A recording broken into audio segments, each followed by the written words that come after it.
میرے عزیز بھائیوں اور بہنوں، قرآن حکیم میں اللہ تعالیٰ نے بار بار جنت کا تذکرہ فرمایا ہے تاکہ اہل ایمان کے دلوں میں شوق اور ترغیب پیدا ہو۔ جنت ایک ایسی جگہ ہے جسے نہ کسی آنکھ نے دیکھا، نہ کسی کان نے سنا اور نہ کسی دل نے کبھی سوچا۔ اللہ تعالیٰ سورہ سجدہ آیت نمبر 17 میں فرماتے ہیں، فلا تعلم نفس ما اخفی لهم من قرۃ اعین جزاء بما كانوا يعملون۔ ترجمہ: کوئی جان نہیں جانتی کہ ان کے لیے آنکھوں کی کیسی ٹھنڈک چھپا رکھی گئی ہے، یہ ان کے اعمال کا بدلہ ہے۔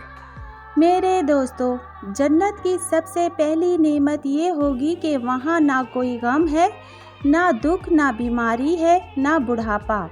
وہاں دودھ، شہد اور شراب طہور کی نہریں بہتی ہیں، باغات ہیں، پھل ہیں، سبزیاں ہیں اور ایسا سکون ہے جو دنیا میں کسی کو نصیب نہیں ہوتا۔ اللہ تعالیٰ فرماتے ہیں سورہ دخان آیت نمبر 51 تا 53، ان المتقین فی مقام امین فی جنات وعیون یلبسون من سندس واستبرق متقابلین۔ ترجمہ: بے شک پرہیزگار لوگ امن کی جگہ ہوں گے، باغات اور چشموں میں۔ وہ باریک اور موٹے ریشمی کپڑے پہنیں گے اور ایک دوسرے کے سامنے بیٹھے ہوں گے۔ میرے بھائیوں اور بہنوں، جنت کی سب سے بڑی اور اعلیٰ ترین نعمت اللہ تعالیٰ کا دیدار ہے۔ اس کے بعد جنت کی وہ نعمتیں ہیں جن کا ذکر سن کر ہی دل کو سکون ملتا ہے۔ انہی میں ایک حور العین کا تذکرہ بھی ہے۔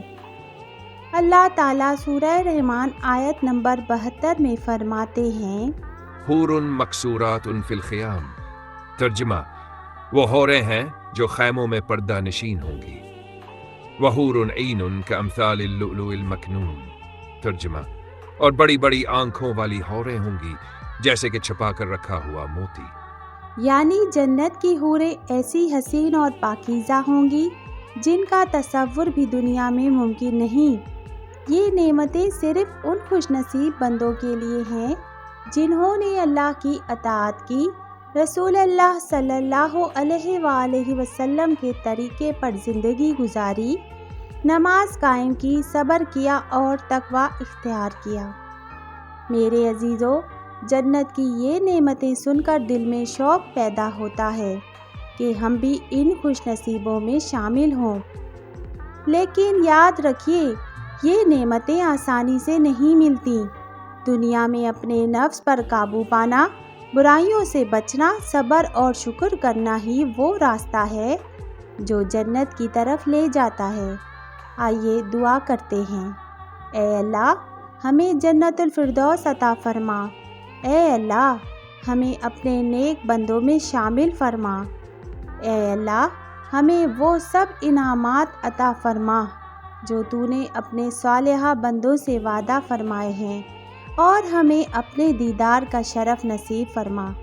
آمین یا رب العالمین۔ اگر آپ کو آج جنت کی صرف ایک نعمت چننے کا موقع ملے تو آپ کون سی نعمت چنیں گے؟ کمنٹس میں ضرور بتائیں تاکہ ہم سب جنت کے شوق میں مزید آگے بڑھیں۔